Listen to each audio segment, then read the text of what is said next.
Welcome to the deep dive. There's a story that really caught our attention recently, made quite a few headlines, and we felt we just had to unpack it for you. It's about a Manhattan shooting suspect, and specifically a note they left. A really striking note. Yeah, it's been reported pretty widely, kind of seen as a key piece here. So, our source material today gives us a very direct account of this note. Apparently, the suspect, quote, claimed to have CTE. Now, CTE, that's chronic traumatic encephalopathy. It's that degenerative brain condition, linked often to repetitive head injuries, particularly in sports. And crucially, the source says they specifically mention NFL right there in the note, which, immediately makes you think of all the discussion around head trauma, professional football, everything that's been going on there. But maybe the most, direct part, the bit that really jumps out, it's this instruction: study my brain, just like that. Right. And what's so compelling here isn't just the story itself, but the sheer specificity of these details coming together from this one source. So our mission really for this deep dive is to carefully unpack why these specific elements, the suspect saying the FCTE mentioned the NFL right alongside it, and then that very clear request for their brain to be studied after death, why that combination makes this document so, well, significant. We're going to stick just to what this particular source is telling us about those points. What does it actually say? And, what might that imply about how people understand these conditions? Yeah, implies feels like the right word there. Okay, so let's start with the claim itself. Someone saying, I have CTE. Hmm. When a claim like that pops up, especially in a situation like this, what are the immediate questions that raises for you as an expert, about its validity or maybe the intent behind it? Well, it brings up several things right away. Yeah. First, the act itself. Someone diagnosing themselves with something as complex as CTE. It's quite notable because while someone might absolutely feel symptoms, things they associate with it, a definitive CTE diagnosis, currently that can only happen post-mortem by examining the brain tissue itself. Right. So it's not like getting a diagnosis from a doctor while you're alive. Exactly. So it's not really a medical diagnosis in that sense. It's more like a profound personal assertion, a belief the person holds about themselves.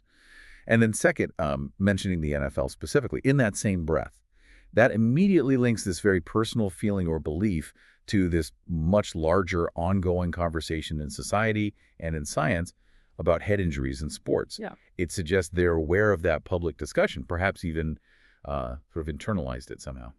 That's interesting. So it's less about here's my medical file and more like this is what I believe is happening to me and it fits this thing I've heard about related to the NFL. Precisely.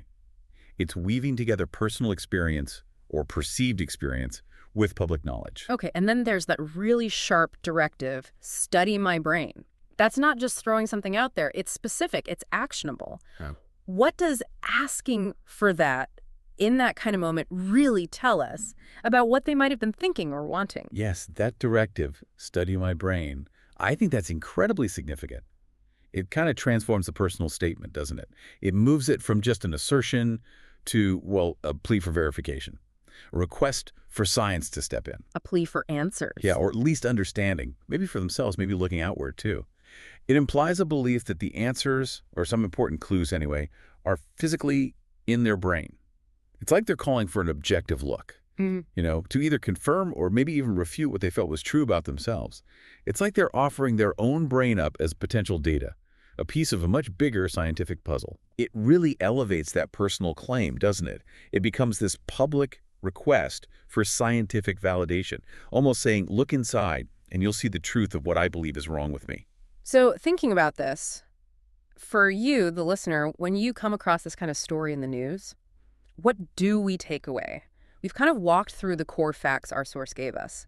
The suspect in Manhattan claiming CTE, mentioning the NFL, and leaving that very, very direct instruction, study my brain. And if we try to connect that maybe to a slightly bigger picture, the real weight, I think, lies exactly there, in that personal direct instruction from the individual, study my brain. It's such a powerful request coming from them. It really forces us to think about where personal belief meets scientific investigation. Yeah, it really does. And that leaves us with something to think about, doesn't it? What does a request like that, study my brain, made at such a critical, difficult moment, really imply about how that person saw their own state? Or maybe their desire for a wider understanding of something like CTE? What does it make you, listening now, consider about these intersections, between what someone claims personally, what science can actually investigate, and what the public takes an interest in? And maybe how might a directive like that influence the ongoing, sometimes difficult conversations we have about brain health, especially in areas like professional sports? Something to ponder.